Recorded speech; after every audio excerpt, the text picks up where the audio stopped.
Hello, hello, hello. Welcome to another episode of the GSMC Wrestling Laureate podcast brought to you by the GSMC Sports Network. I'm your host, Eric Rodriguez, here every Monday through Friday, 8 p.m. Pacific time, 11 p.m. Eastern time, here to talk about everything in terms of pro wrestling. We have a great show for you today lined up. Today, we're going to talk about some WWE NXT. The show was actually very, very good. It was pretty awesome. Then we're going to talk about AEW Dynamite as well. It's Wednesday, of course, like we always do. In our third segment, we're going to talk about what's next for the New Day. Is the New Day, heading for a breakup, maybe some potential storylines, some bookings that could be facing Xavier Woods or Kofi Kingston as soon as they close the final chapter on this book, this amazing book, this amazing stable that was the New Day. In our fourth segment, we're going to talk about WWE's approach to contract negotiations has changed under the Triple H Paul Levesque era. So, more positive than negative, to be honest. So I don't think we think there's any negative. I like the way they're trying to take care of their superstars. We'll get into it in our fifth and final segment. Something we do every Wednesday night. I give you guys my Wednesdays weekly wrestling news. Give you guys some of the hottest breaking news in the world wrestling and entertainment industry. And let's go ahead and dig on into it. First and foremost, hope you guys are having a great Wednesday. Always gotta fit that in there. I know, nowadays life is, oh my God, so expensive. It's crazy. It's literally crazy. If you have a burning question or a hot take in terms of professional wrestling, and if or if you're just dying to get something off of your chest, here at the GSMC Sports Network, we are absolutely all ears 110% of the time. The show is all about keeping the conversation lively, making sure your voice is part of the mix. So don't be shy and drop your thoughts inside that chat. And if you really want to make sure your comment or question gets noticed, why not use that super chat? Just hit that dollar sign below the chat box right there, and it's guaranteed that your message, your question, comment, concern, opinion, it's gonna show up. So we can talk about it. It's pretty awesome. Pretty awesome. Your super chats obviously helps us keep the lights on and supporting the GSMC Sports Network.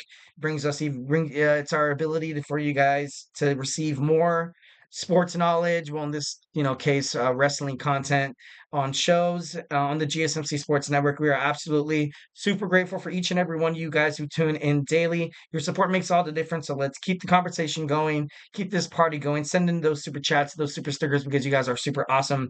And together we will make sure this show is bigger, better, and stronger than ever. And if the super chat obviously is not your thing, go ahead and hit the tips and donations link at the gsmcpodcast.net. Tell me what you like, tell me what you don't like. Give me some of your hot takes. Always love hearing hot takes. 1010%. And of course, remember to always Superman punch that like a subscribe button to the show. Follow the show, follow the network here at the GSMC Sports Network. We do love a lot of peace, love, and positivity. But if you have something honest, feedback is a gift. I can take criticism pretty damn well. So yeah, by all means, let's do it. All right. So let's go ahead and start talking about our first segment. We have a WWE NXT happened last night. It was pretty great. All in all, I found myself, smiling and kind of laughing and cheering a lot of the times after watching it. So I thought that was, makes it pretty good. And just an FYI, my chat is kind of messing up. So if I don't see your chats, I deeply apologize. Hopefully that fixes itself sometime during the show. So yeah, let's dig on into it. So first and foremost, they tried to get the contract signing out of the way. Ethan Page and Trick Williams. Ethan Page was accused of stealing the championship from Trick Williams. Obviously, wasn't the case. He was placed in a fatal four-way match at NXT Heatwave and lost the belt there, which was kind of crazy. But all in all, I thought it was a well-booked match. You had Javon Evans in there. You had Sean Spears. I think that's the match that actually injured Sean Spears. I think that's why he's on the sidelines right now. But overall, these guys, want to tear each other apart. Doesn't really, no really surprise there. A fight broke out, and of course, who went through the table? It was none other than Whoop That Trick Williams. So I knew that Ethan Page had to get some momentum going because he just can't keep coming week in and week out and just being over trash talked and out wrestled and out promoted by Trick Williams, because then it just makes the match heading toward the CW, kind of not boring, because wrestling's never boring. I took that back. Sometimes, promos or matches, and I'm just like, oh, okay, why are they doing this? But just kind of make it, competitive. Make it good. Like draw us in. Be good storytellers. Next, we had Hammerstone taking on, Tony D'Angelo. I felt bad for Tony D'Angelo for the first time. I was like, dude, like, This guy, you can sense the sincerity in his voice. I love that he feels like he has to represent his family at all times. Couldn't take out Hammerstone. That guy's a rock. And then, once when he was inside with Hammerstone, he kind of thought about, how his match with Obafemi ultimately went. And he was disappointed with himself. So then he got himself counted out. And it was, it's kind of crazy, to see the Don quit in the middle of a match. Obviously, his ego had to be hurt. They talked to him backstage. He talked to Stax, Lorenzo, and Luca and Adriano Rizzo, and they basically told him they believe in him. They believe in him. Later on in the show, he admitted that he was scared and he felt like he couldn't represent the honor of the D'Angelo family. He couldn't, after what Obafemi said about Rizzo, he couldn't restore, like, kind of put him in check and be like, hey, you don't talk to our women like that. You know what I mean? And so I thought it was pretty good. It was a good promo. I like the way they're kind of leading it. Will this lead to Obafemi losing his NXT North American Championship? I'm not too sure. I personally think that he not going to retire. Obviously, I think as soon as WWE Monday Night Raw goes to Netflix and they need a big time superstar, he's going to get called up. There's going to be a couple of people from NXT that might be called up heading into Netflix because WWE, they have to worry about viewers, but at the same time, you also have to worry about NXT on the CW as well, trying to lock down some awesome like promos, some awesome storylines, great superstars that can go in the ring and tear it up at a moment's will. So, it would kind of suck to, lose Obafemi, but if you do, you have that, WWE NXT North American class that, the division, open up so much possibilities. You know what I mean? Like, it wouldn't, if you can have somebody like Ethan Page go against Obafemi and be like, Obafemi's just going to, tear him apart. If Ethan Page was like, okay, you need to go against, Wes Lee or, Zachary Wentz or something like that, it's gonna be like, you know what? Now it seems like, it's up in the air. You don't know. The unpredictability of professional wrestling is probably the best thing about it. So, it's gonna be interesting to find out what to do with that storyline. But I wouldn't mind seeing Tony D'Angelo, dethrone Obafemi, obviously moving on to bigger and better things. Maybe he stays in NXT and goes after the NXT World Heavyweight Championship. That could be a possibility as well. All right, next we have the tag team match with Tatum Paxley, former friends. Tatum Paxley and Lyra Valkyria teaming up to go against Wendy Choo and Rosemary. And it was just clear that Tatum Paxley, she needed somebody to kind of help her fight against Wendy Choo and Rosemary. 1,010%. Other than that, she just, kept, getting her butt kicked, kept losing matches. And, she was just all by herself. She had a lot of promos where she was going absolutely nuts. Obviously, Lola Vice, tried comforting her, Kaylani Jordan. Nobody could quite fill that void, none other than Lyra Valkyria. So they were able to pick up the dub tonight. I thought that was pretty cool. Next we see Zachary Wentz, appear. Cuts a good promo. I thought it was a pretty good promo. All in all, I thought it was pretty great. He shared footage of Wesley attacking his fellow rascal in TNA, Trey Miguel. Obviously, this is still like a huge build-up for the street fight they're going to have at the first episode of NXT on the CW. And, he mentioned the No Mercy win as well. Maybe being a little fluky that he was distracted by Trey Miguel. Now it truly is going to be one-on-one, but I don't know. I think they're gonna have a great match. I think they're gonna have a great match, definitely. But yeah. Next we have Indiana Pacers, Tyrese Haliburton, was shown in the show. He went to general manager Ava and he was like, you know what, you need someone to get this contract signed. I'm your man. And then it's kind of crazy how everybody started chanting Pacers suck. And I was like, dude, it's kind of crazy. It's kind of crazy. Next, we have Ashanti the Adonis taking on Eddie Thorpe. First and foremost, what Adonis did, he gave the rose to that girl and she gave him a kiss on the cheek. That was so funny, man. That was so cool. Like that was awesome. I was like, dude, this guy's a player, man. No, I thought it was ultimately, kind of reflects his personality. I thought it was, it was a well placed spot to kind of have that, the romantic guy, the guy that who come in Mr. Steal Your Girl, you know what I mean? But all in all, Adonis couldn't get it done. He looked distracted yet cocky. He was arrogant, but yet he did show signs that he's a decent wrestler and he has a future with WWE NXT. Obviously, Eddie Thorpe picking up the dub tonight.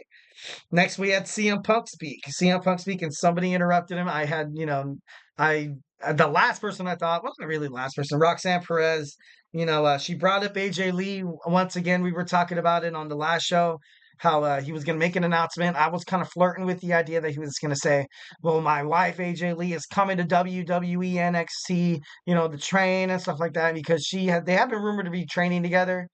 She might make him come back to WWE. I don't think they left on terrible or bad terms. I don't think they did. Well, obviously, once when CM Punk left, there was a lot of animosity. Obviously, the same guys aren't there anymore, and in the company or the business.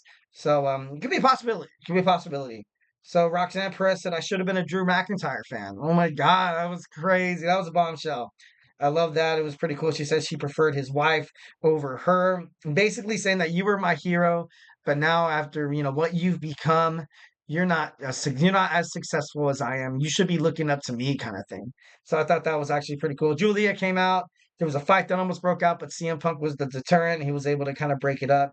Another promo was backstage when Kaylani Jordan was being interviewed, saying that she was going to host an open challenge on NXT next week.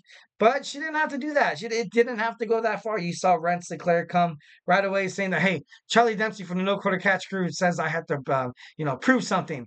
And then Kaylani Jordan was like, what? And then bam, slap right into the face, slap the taste out of the NXT Women's North American Champion's mouth. It was crazy. It was pretty crazy, but it was funny as hell. It's funny as hell that she started since she ran away. She ran away. She was like, and then she did, dude. It was kind of funny. It was a well placed. It was kind of I thought it was great. I thought it was great, 1,010%. Next, we have the No Quarter Catch crew, the team of Miles Bourne and Tavion Heights. Losing. I ultimately thought, when you had Tavion Heights come back into the fray and, be a part of the No Quarter Catch crew, I thought they were going to do a little bit more with this storyline. Obviously, maybe it's building up to something, bigger and better. But, obviously, Javon Evans, Cedric Alexander picked up the win. Javon Evans challenged the Viper Randy Orton that was actually answered on social media. So we have a match in St. Louis. In St. Louis, I think it is. Yeah, in St. Louis, it's gonna be Javon Evans taking on the Apex Predator, the Legend Killer Randy Orton. So it should be pretty badass. Should be pretty badass. Then you saw a Rich Holland promo. Rich Holland once again vows to take out the rest of Chase U by challenging Riley Osborne next week. And Brooks Jensen defeats Lennox. JC Jane loses against Lola Vice. But overall, I'm not buying this fatal influence thing. Once again, maybe it's going to take a little bit more time. It reminds me like a bootleg version of Pure Fusion Collective. You have the leader, JC Jane, kind of looking like Sonya Deville out there. And, after Lola Vice picked up the dub, she was attacked by PFC after the match. Then Jada Parker had to come out, kind of, she took out everyone. She was a monster. Like she, obviously future NXT Women's Champion right there. Then he saw a promo with A-Town Down Under challenging for the NXT Tag Team titles in St. Louis. And why? Like, why is this like once again dragging it out? Maybe this is the final straw that Austin Theory has, where he calls it quits. I definitely don't want to see Nathan Frazier and Axiom drop their titles to these two guys. That'd be awful. That'd be awful booking in my opinion. Next we saw Tyrese Haliburton finally get people to do things. He got them to sign the contract. He was wearing a pretty badass Shawn Michaels shirt. And, Ethan Page came out saying that he's the Boston Celtics. And then everybody was like, oh, and then Tyrese Haliburton was like, oh, I feel bad for you guys, rooting for the Orlando Magic all the time. And then you saw some of his teammates actually, go to NXT, which I thought was pretty badass. But I love Ethan Page. I love the way Ethan Page is kind of holding his own. He looks like a movie character. Like he looks like a movie character villain dresses the part, kind of like a Victor Von Doom, like a Spider-Man's like that scientist dude, oh my god, I got Dr. Osborne, I think it was Dr. Osborne. Like, he comes in like he looks like he, can't harm a fly, comes out and just starts talking massive stuff. When he gets inside the ring, he definitely pushes you to your limits. And that's Ethan Page, you know what I mean? So definitely love Ethan Page on NXT. Lastly, we got CM Punk. His announcement was, of course, he's going to be the special guest referee for that title match. So, I don't want to say I told you so, but I kind of told you so. I'm just kidding. All right, guys. Well, hey, do not go anywhere. It's Wednesday. You know what that means. We're going to talk about AEW Dynamite as soon as we come back from this break. So, hey, do not go anywhere.